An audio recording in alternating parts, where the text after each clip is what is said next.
It's the SKOR North Twins Show. All right, SKOR North Twins Show, extra innings episode here from Target Field, where the Twins wrap up a homestand. I guess they only played like 5 games in the span of 7 days, but they're about to hit the road for a lengthy road trip. They do drop this series finale to the Kansas City Royals, though, by a final score of 2-1. My name is Declan Goff. Hit the like button and subscribe button here on the SKOR North Twins Show YouTube channel. Appreciate everyone that has done that so far. Continue to spread the word about the SKOR North Twins Show. It helps keep the show going. Today, Twins were in position to walk off the Royals for the 3rd time in as many days. They were in position to win their 4th game via walk-off hit throughout this homestand, dating back to when Cleveland came to town. But the Twins fall by a score of 2-1. Man, Kris Bubic, is nasty. His ERA is 1.45 on the season. Twins jumped on him early, and it was like, oh, okay. They get a single, they get a double early, they take a 1-0 lead, and you kind of think, oh, okay, this could work for the Twins, right? This could be a pretty solid day at the office for one of the most effective starting pitchers in baseball. After that, I believe it was 23 hitters in a row without a hit. There were a couple walks mixed in, but 23 hitters failed to reach against Bubic, who was just insane, man. He was really nasty today. Ryan Jeffers even talked about, look, it was nice we got a double and single off him to begin this game, but then we didn't have a hit for 23 at-bats until the 8th inning. So, yeah, a tough one. Twins could have walked it off again. Couldn't do that today, and now they begin a big road trip. Going to Tampa Bay. They're going to play Seattle. They're going to play the Athletics in Sacktown. So a big road trip for the Twins. And to be honest, a sweep would have been pretty big here against Kansas City, not just for winning sake and morale's sake, but because the Twins, I believe, are now 3-4 against the Royals on the season series. And against Cleveland, they are only 2-4, so they have already kind of put themselves behind the 8 ball against teams in their division. Now the good news is, taking a look at the standings, I guess the Twins are 29-23, but Cleveland, Minnesota, Kansas City, all just with it. Cleveland and Minnesota are tied 4 games back, and the Twins are a game up on KC. Detroit was Skubal today was incredible. They were actually on the verge of being swept by Cleveland, so it was an insane start by Tariq Skubal to kind of put them in position to win that game. But taking 2 out of 3, pretty solid there against the Twins, but I think in the grand picture of things, the next 2 series against Cleveland and against Kansas City are going to be absolutely monumental because those will likely tell the tie-breaking situations that the Twins will find themselves in by the end of it. So yeah, a big one there. Bailey Ober was on the mound for the Twins today. Went 6 2/3, scattered some hits. Had gave up 7 hits, and pitched around some traffic. Just 3 strikeouts. Had some swing and miss today. He started the first game that got suspended against Cleveland earlier this week and hadn't pitched since. But he was solid again today, 6 2/3. I mean, considering Kansas City has had his number in the past, and also that he had another 9-run spot to begin this season, Bailey Ober's ERA is now 3.4 on the year, which is incredible. I mean, think about that. He literally had a 72, 54, whatever the hell it was, ERA to begin the year. He's already got it down to a sub 3.5. So pretty solid start by Bailey Ober today. And then the offense, not a lot to show for it, right? With just 3 hits and 10 innings of play.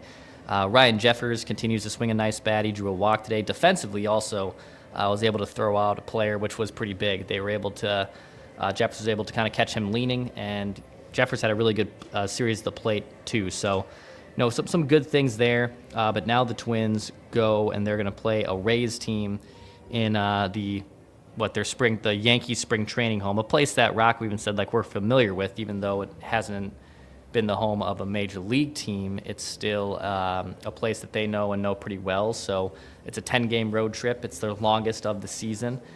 So hopefully the Twins can take care of business against that. Taking a look at the Dex plan, which I laid out with Judd before this series started. I said 2-1 against the Royals, check.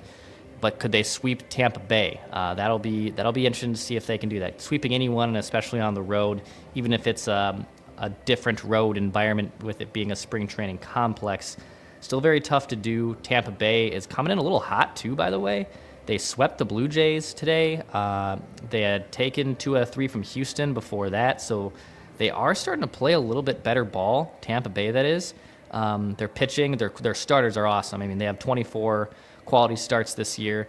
Their offense is, not great, but pesky, classic Tampa Bay stuff, right?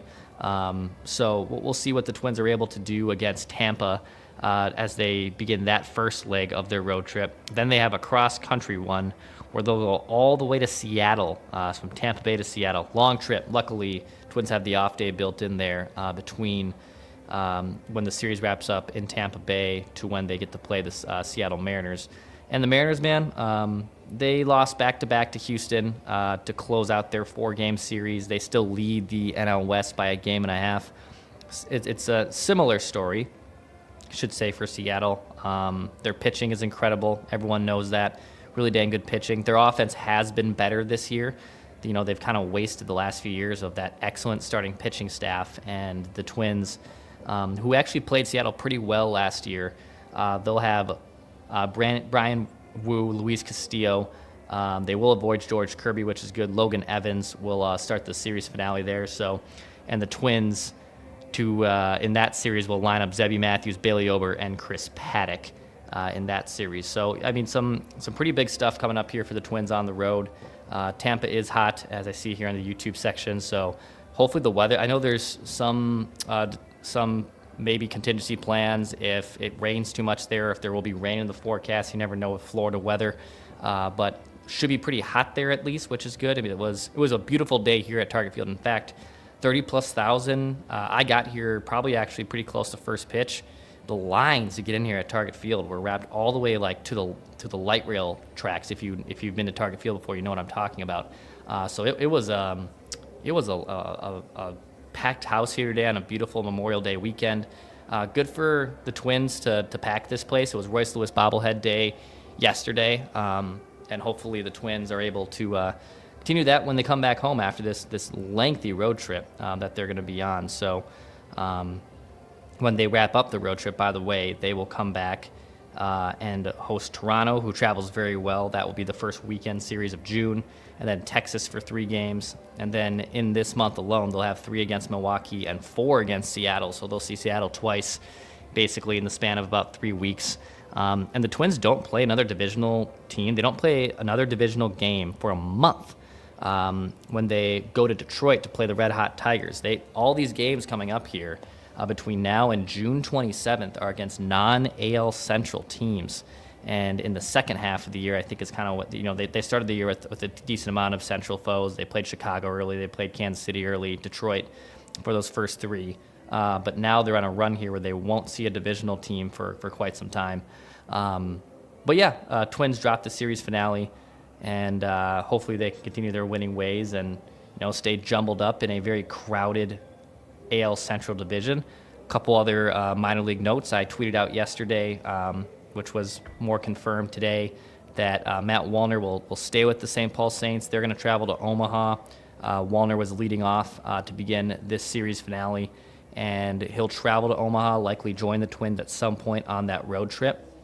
So Matt Wallner will not break with the club when they go to Tampa Bay. He might be there probably more likely in Seattle, I would guess. Maybe there's something different there. An injury can change things. Byron Buxton hasn't been cleared from concussion stuff, but he is traveling with the Twins. He is not staying back here. So I think kind of day by day as he kind of goes throughout that rehab, we'll see kind of where Byron Buxton is at. But if it's a sign that he's traveling with the Twins, I think that's a good one. Again, probably not against Tampa Bay, maybe against Seattle he comes back. And then we have those difficult roster decisions that the Twins got to figure out as well. So Buck will travel with them. Wallner will not travel with the Twins to start, but will likely join them, and the Twins will have their optimal lineup, which is big. I know Royce Lewis had kind of a rough week here on the homestand. I see some comments in the YouTube section, having a rough patch. I get it. He's had a pretty rough go of it, hot and cold on the year with that bat as he tries to get back from his hamstring injury. Carlos Correa, who came back from the concussion and hit a home run on Friday night, got the day off yesterday, played today. had an excellent day in the field. He is just so dang good with the glove. So the Twins are slowly getting some of those guys back, but still a little bit of a ways away from maybe getting Buxton and Wallner back. Hopefully by next weekend, I think is probably the goal for both those guys to be back in the lineup. I wanted to jump on here. Judd and I did a recap yesterday from the Twins' second walk-off win in this weekend, so you can go check that out too if you haven't already. We will be off tomorrow, Memorial Day. Hope everyone's staying safe. Shout out to all the troops and all the veterans too. So no show tomorrow, but we will have a Trevor Plouffe Tuesday with Mackie and Judd and myself back full strength, which I'm excited to talk about. I was teasing that I did talk with Ryan Jeffers on Friday, some hitting mechanic things that I also want to get Plouffe's opinion on, which should be pretty interesting to hear. So stay tuned for that. And stick around on the SKOR North Twins Show for anything else that happens. You can follow me too at Dex's Tweets for anything Twins roster related or anything that's happening. Appreciate you guys that do support the SKOR North Twins Show. Hit the like button and subscribe button here. We'll be back periodically throughout the road trip with content. Not traveling with the team, so not traveling and going to all these games. Although I would love to see Sacramento. I really would. Okay, I know it's weird minor league park. I want to see Sacramento. But not the case. Busier things. Got Wolves going on. I had a fever last night. Not just Wolves fever, a literal fever. So trying to get through here one game at a time. Hit the like button and subscribe button here on the SKOR North Twins Show YouTube channel. My name's Declan Goff. We'll be talking at you soon.